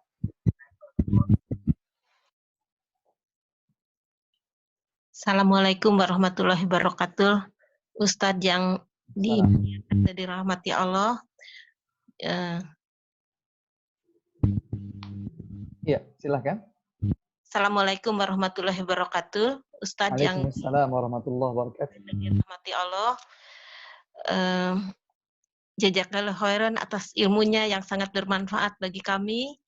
Saya ada 2 pertanyaan. Yang pertama, apakah kalau kita di kamar mandi sedang berwudu atau sedang mandi, bolehkah kita dalam hati berdoa agar selain membersihkan badan, membersihkan dari hadas, juga kita berdoa bahwa ingin juga hati kita dibersihkan, kemudian juga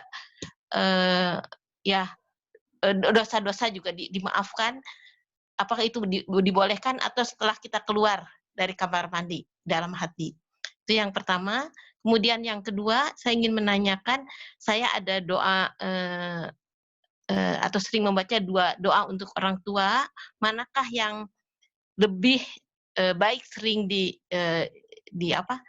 dikemukakan atau diucapkan? Panjatkan ya. Yang pertama itu Robbik Fili Wali Walidaya Kama Robayani Sogiron, atau yang kedua adalah doa yang dari surat Ibrahim 41, yaitu Robbana gfirli wali walidaya walil mu'minina yauma yakumul hisab. Itu ada doa orang tua juga. Apakah yang kedua yang lebih sering sebaiknya dipanjatkan atau yang pertama gitu? Baik. Jazakallahu khairan. Wa jazakumullahu khairan Ummu Anissa, barakallahu fikum. Yang pertama adalah ketika seseorang berada di kamar mandi, baik saat wudu atau mandi, bolehkah dia berdoa sekalipun di dalam hatinya? Berdoalah dari luar kamar mandi, artinya sebelum kita masuk ke kamar mandi silahkan berdoa, ya. Dan tidak harus itu dilakukan selalu, artinya dengan mandi minta dibersihkan dari dosa-dosa dan lain sebagainya. Dan ada yang menarik sebetulnya terkait dengan hal tersebut ketika kita membacakan salah satu di antara doa istiftah, doa salat.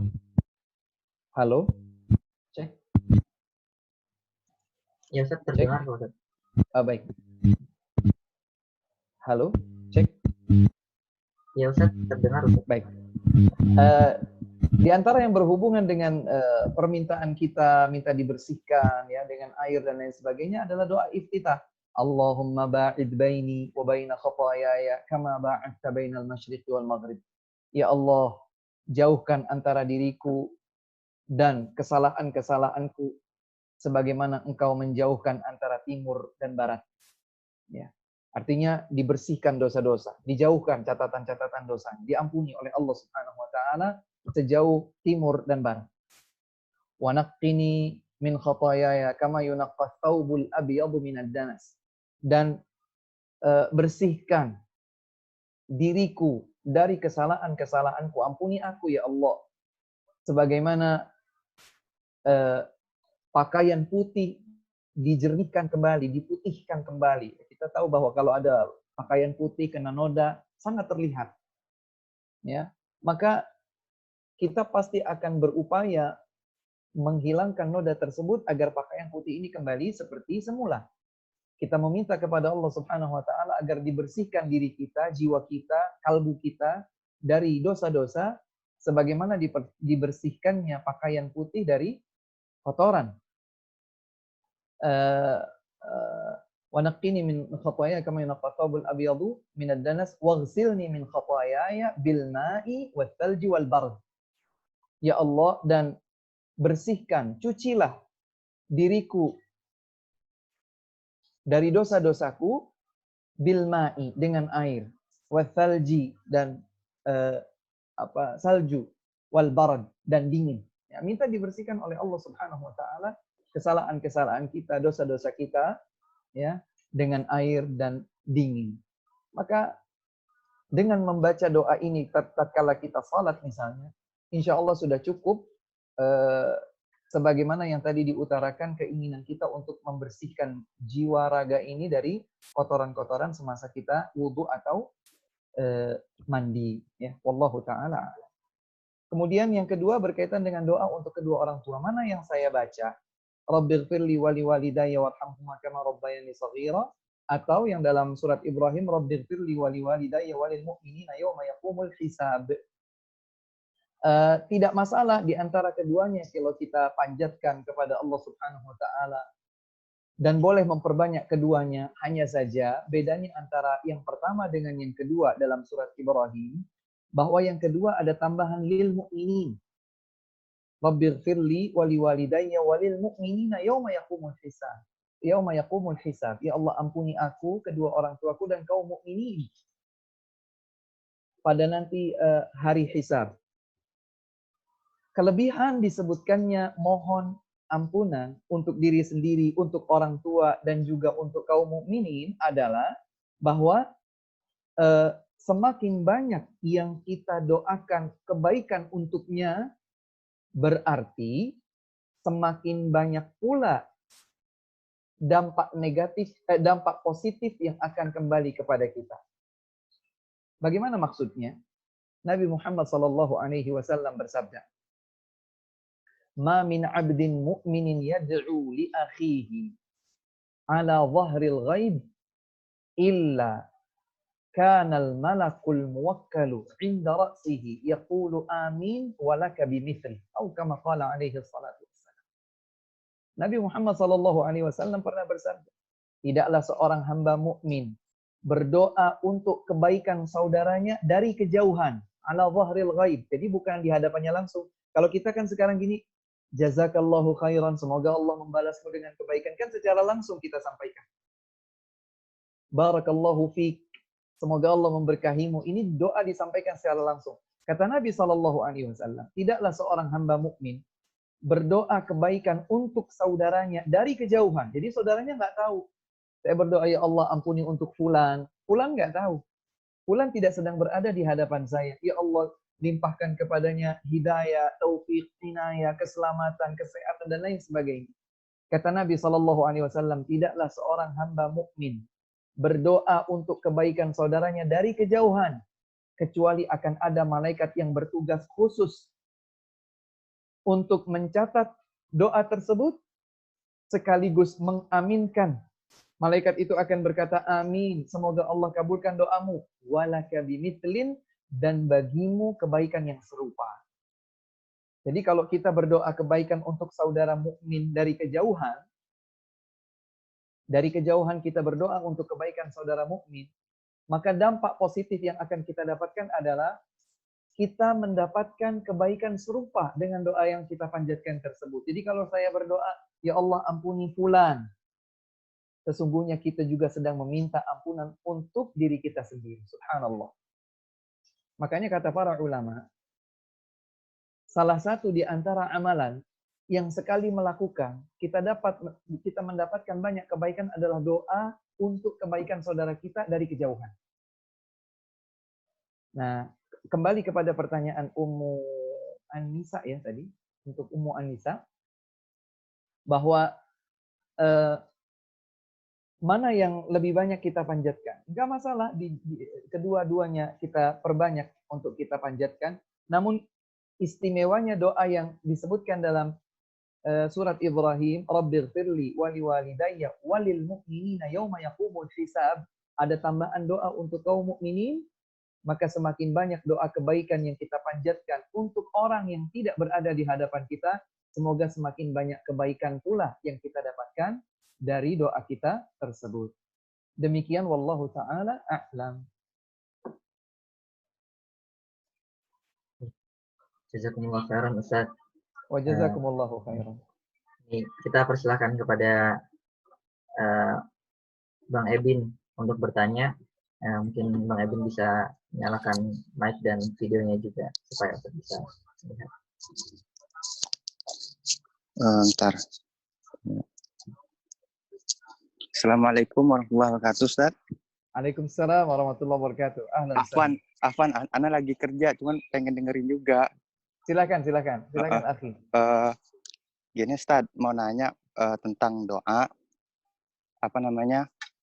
Ada bedanya nggak, Ustaz, doa dengan bahasa sendiri dengan doa pakai bahasa yang udah diajarkan Rasul gitu, Ustaz, dari segi keterkabulannya, dari segi pahalanya gitu, Ustaz, kan karena Ana pernah pengalaman gitu, saya doa untuk orang tua dan keluarga gitu kan 2014, 2013, jauh 2020 baru mulai muncul, Ustaz, gitu. Apakah ada bedanya gitu, Ustaz? Baik, menarik sekali. Ya, jazakallah khair. Wa jazakumullahu khairan. Baik, apakah ada perbedaan yang signifikan pada doa yang dipanjatkan dengan bahasa sendiri jika dibandingkan dengan doa yang diajarkan oleh Allah dan Rasulnya Sallallahu Alaihi Wasallam? Yang pertama, kita harus tahu bahwa bahasa Arab tidak bisa disandingkan dengan bahasa lain dimanapun di dunia ini. Ya. Apalagi kalau sudah berbicara tentang ayat atau hadis. Bahasa kita, bahasa Indonesia memiliki banyak sekali keterbatasan untuk menerjemahkan. Dan ini akan sangat diketahui bagi siapa saja yang pernah belajar bahasa Arab. Ya. Ternyata bahasa Indonesia ini akan terlihat kurang dengan kekurangan yang banyak jika dibandingkan dengan bahasa Arab. Ya. Oleh sebab itu, dalam kaitannya dengan doa, saran saya, sebagaimana juga disampaikan oleh para ulama, berdoalah dengan doa yang diajarkan oleh Allah di dalam Al-Quran atau diajarkan oleh Nabi Sallallahu Alaihi Wasallam di dalam Al-Hadis. Kenapa? Karena Al-Quran dan Al-Hadis semuanya adalah wahyu. Dan tidak ada yang lebih baik, tidak ada yang lebih sempurna, tidak ada yang lebih mengena melebihi wahyu. Ada satu contoh riwayat disebutkan bahwa Sa'ad bin Abi Waqqas, seorang sahabat radhiyallahu anhu, mendapatkan anaknya sedang berdoa. Doanya adalah berbahasa Arab yang artinya, ya Allah, aku memohon kepada Engkau surga, kebun-kebunnya, buah-buahannya, ininya, itunya. Dia sebutkan satu persatu.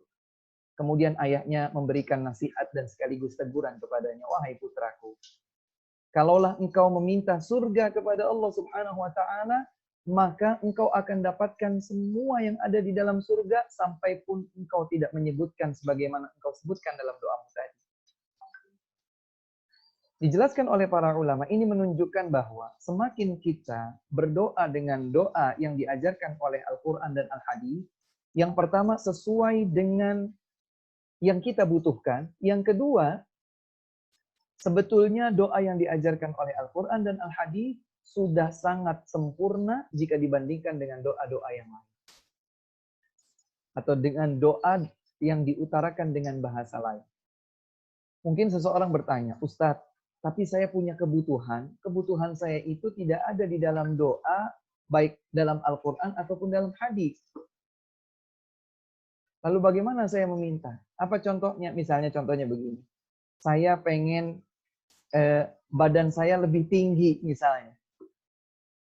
Mubah saja, boleh saja. Saya ingin lebih tinggi dari sebelumnya. Boleh atau tidak? Yang lebih baik adalah berdoa, sebagaimana tadi disebutkan, Allahumma inni as'aluka minal khairi kulli. Ya Allah, aku memohon semua kebaikan. Semuanya. Kebaikan di masa sekarang dan di masa yang akan datang. Kebaikan yang saya ketahui ataupun yang tidak saya ketahui. Wa a'udzubika minasyarri kullihi ajilihi wa ajilihi ma'alimtu minhu wa ma lam a'lam. Ya Allah, aku berlindung diri kepada Engkau dari keburukan yang sekarang dan yang akan datang, yang saya ketahui ataupun yang saya tidak ketahui. Ketika seseorang minta tinggi badannya bertambah, disadari atau tidak, dia seakan ingin meminta sesuatu yang belum dianugerahkan oleh Allah kepadanya. Padahal dia belum tahu apakah kalau tambah tinggi adalah yang terbaik baginya ataukah tidak. Maka sekali lagi, berdoa dengan yang diajarkan oleh Allah Subhanahu wa taala di dalam Al-Qur'an, di dalam hadis itu lebih baik. Namun bolehkah kita meminta hal-hal yang mubah? Boleh. Tidak masalah.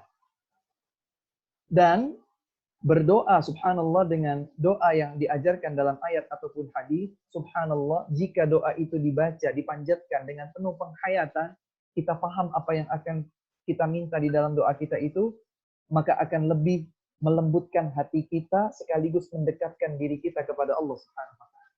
Hati kita menjadi lebih lembut, hati kita menjadi lebih dekat kepada Allah Subhanahu wa taala. Demikian wallahu taala a'lam. Akhi Ebin, barakallahu fiik.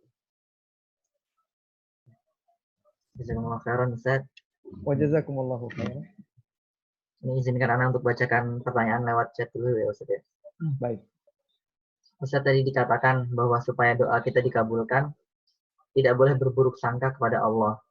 Dan salah satunya dengan mengucapkan insya Allah. Lalu bagaimana dengan doa, la ba'sa tahurun insya Allah, tidak mengapa, semoga sakitmu ini membersihkanmu dari dosa-dosa. Baik. Menarik sekali pertanyaan ini. Hukum asalnya tidak boleh kita berdoa dengan mengucapkan insya Allah. Dan ini disebutkan dalam hadis. Ini disebutkan di dalam hadis yang sahih. Nabi SAW bersabda, la yaqulanna ahadukum Allahumma ighfirli in syi'ta. Ya Allah, ampuni aku jika engkau kehendaki. Ya. Ampuni aku jika engkau kehendaki. Yang berarti ini ada keraguan. Ya. Ini ada keraguan pada dirinya. Ya udah terserah engkau aja ya Allah. Tidak sungguh-sungguh di dalam meminta. Dan ini yang digarisbawahi untuk tidak dilakukan. Ini yang terlarang. Seseorang tidak bersungguh-sungguh di dalam meminta kepada Allah Subhanahu wa taala. Jadi kalau seseorang berdoa, ya Allah ampuni aku jika engkau berkehendak, yang berarti menunjukkan ketidaksungguhannya di dalam meminta ampunan, ini yang terlarang. Lalu bagaimana dengan tuntunan hadis Nabi SAW bahwa saat kita menjenguk saudara kita yang sakit, maka kita bacakan la ba'sa tahurun insyaallah. Maka ketika ini dianjurkan atau diriwayatkan dengan riwayat yang sahihah, maka ini yang dikecualikan dari hadis tersebut. Kenapa demikian? Salah satu di antaranya adalah karena tidak ada seorang pun di antara kita yang tahu hubungan antara sakit seseorang dengan dia diampuni dosa-dosanya ataukah tidak kecuali Allah Subhanahu wa taala. Yang Maha tahu bahwa sakit seseorang ini sesungguhnya adalah penggugur dosa ataukah siksa dari Allah Subhanahu wa taala adalah Allah. Maka justru la ba'sa tahurun insyaallah adalah menggambarkan harapan yang besar. Semoga sakitmu ini tergolong sakit yang dengannya dosa-dosamu tergugurkan. bukan bagian dari kemurkaan Allah Subhanahu wa taala kepadamu sehingga dia memberikan kita sakit.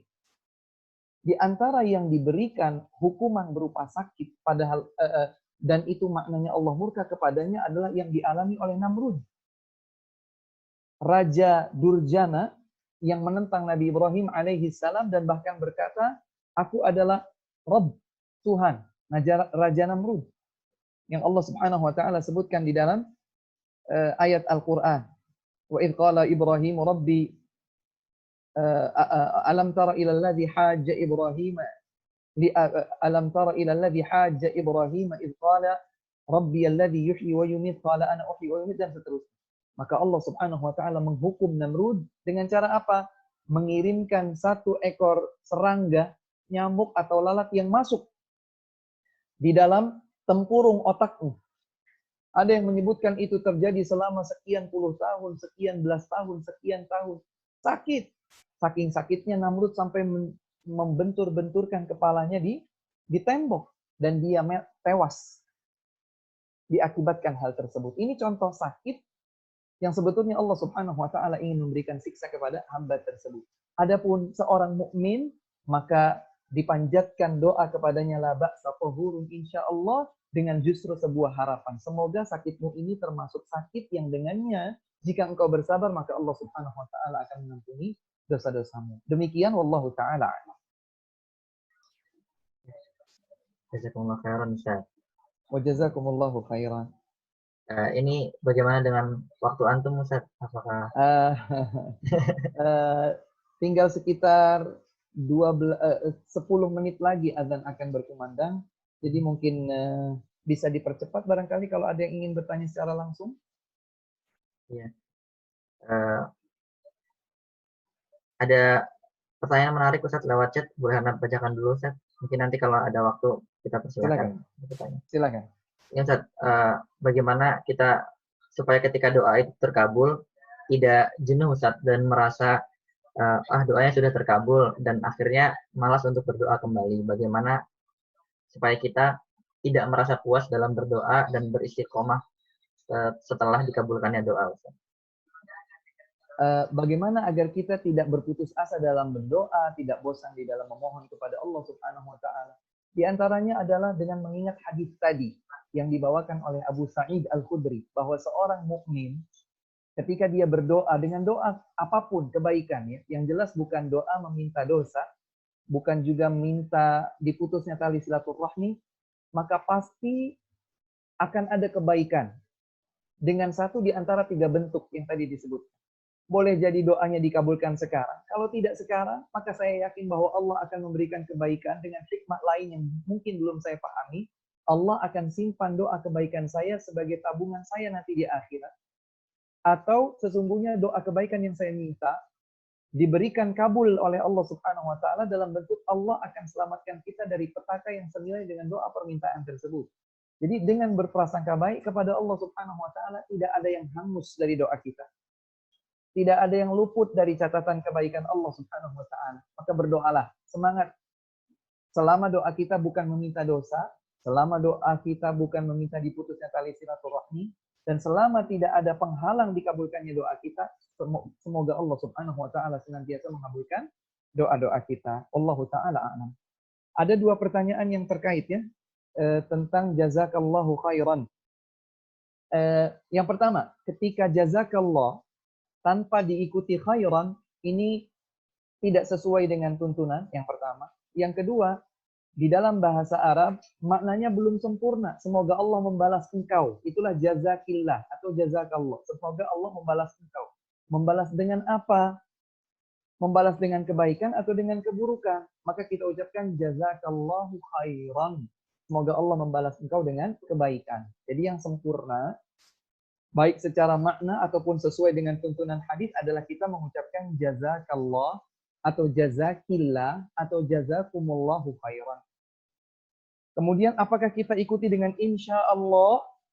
Maka jangan ini diikutkan karena yang pertama juga tidak sesuai dengan yang diajarkan oleh Nabi Shallallahu Alaihi Wasallam dan insya Allah menunjukkan bahwa kita itu seakan tidak bersungguh-sungguh di dalam memanjatkan doa tersebut. Jazakallahu khairan sudah cukup, tidak perlu ditambahkan insya Allah. Demikian wallahu taala alam. Nampaknya ada yang masih mengangkat tangan ini. Iya Ustaz, mungkin terakhir ya Ustaz. Silakan. Ya. Yang terakhir insya Allah. Siapa? Akhi atau ukhti ini? Resti Indrian. Ukhti. Tapi mohon untuk baik, silakan dipersingkat ukhti. ya. Silakan. Assalamualaikum warahmatullahi wabarakatuh. Waalaikumsalam warahmatullahi wabarakatuh. Ingin bertanya lagi, bagaimana dengan misal kita itu terbiasa dengan berzikir, sehingga terkadang kalau misalkan masuk ke area yang dilarang berzikir, misal kayak kamar mandi kayak gitu, kita kadang berzikir juga dan tiba-tiba di pertengahan atau pas kita sadar kita tuh ya Allah gitu, ini kan di kamar mandi nggak boleh berzikir gitu kan, itu bagaimana Ustaz? Apakah kita berdosa atau tidak?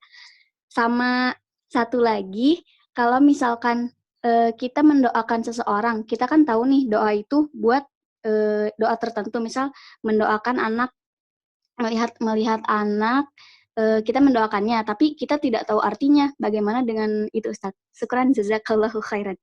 Jazakumullahu khairan. Yang pertama, kalau kita masuk ke tempat-tempat yang tidak semestinya kita berzikir atau berdoa, jika kita sengaja melakukannya, maka ada ancaman dosa di situ. Tapi kalau tidak sengaja, maka Rabbana la tu'akhidna in nasina wa akhtana ya Allah.